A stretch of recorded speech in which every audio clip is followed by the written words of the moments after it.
welcome to my channel. So today we are going to be talking about shoulder impingement, specifically to do with internal rotation today. So we're talking about an overactive, tight internal rotator, the subscapularis, which can cause a great deal of problems with having shoulders in, lengthening through the back here. So we have this sort of rounded, hunched over position. I have put together exercises that are going to help strengthen your external rotation, and so you're going to be able to have better posture, you're going to open up more, and the idea is it's going to stop you having problems in the long haul, because that is what happens, guys, if you don't address these problems now, especially if you train very hard and you do a lot of weight training.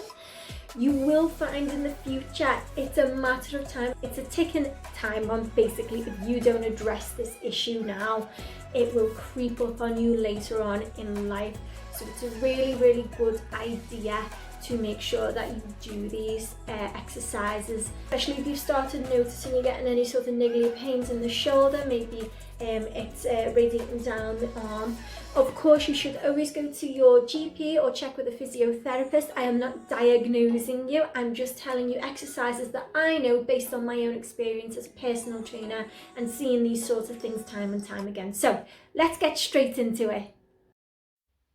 So the first exercise I did was shoulder retraction with a resistance band. So you need to make sure that you are standing nice and firm, and you want to make sure your palms are facing up towards the ceiling.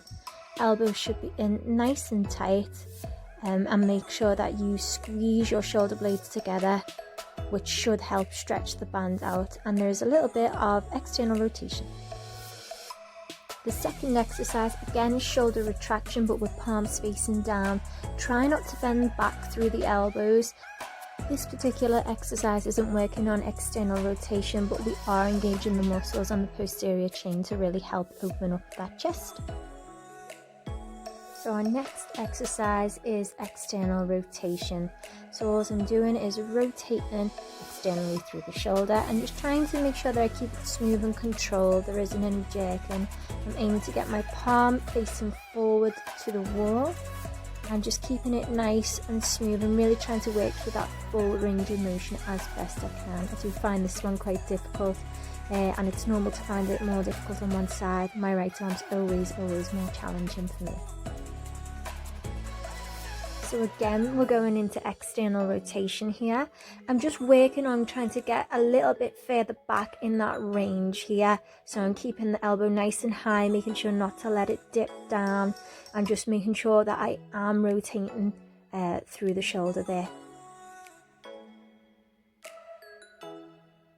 And as you can see on my right side, it looks a lot more difficult. I sleep on my right side, so my right shoulder is always usually internally rotated. Okay, so next exercise is shoulder extensions with the resistance band. Here I'm just making sure to keep my elbow in nice and tight and making sure that I don't let that elbow flare, which is always a bit of an occupational hazard when you have a lot of internal rotation of the shoulder. The elbow is likely to want to flare to sort of compensate for not being able to get into that shoulder extension. Again, this is shoulder extension. It's really important with this one to make sure that the shoulder doesn't rotate, even though it's going to want to. Try your absolute best not to let it. You just want to be able to take the arm as far back as you can within its range without that shoulder internally rotating, so do your best. Again, we go into external rotation, this time on the floor. Try your absolute best to keep your elbow into the ground and also not to let that shoulder pop up off the ground. This is a really great way to keep that control and keep it nice and steady. Okay, so next we have scapular retraction with the resistance band, making sure that we really pinch the shoulder blades together again and really squeeze through into that position. So we should look like a W when we do this one. Again, really important to take your time with it and to really feel the squeeze. And remember, just like with anything, guys, if there's a weak muscle group, we must learn to strengthen it, and we also must learn to stretch out the overused muscle group. I really hope this helps, guys. For more videos like this, please like and subscribe to my channel, and I hope to see you all soon.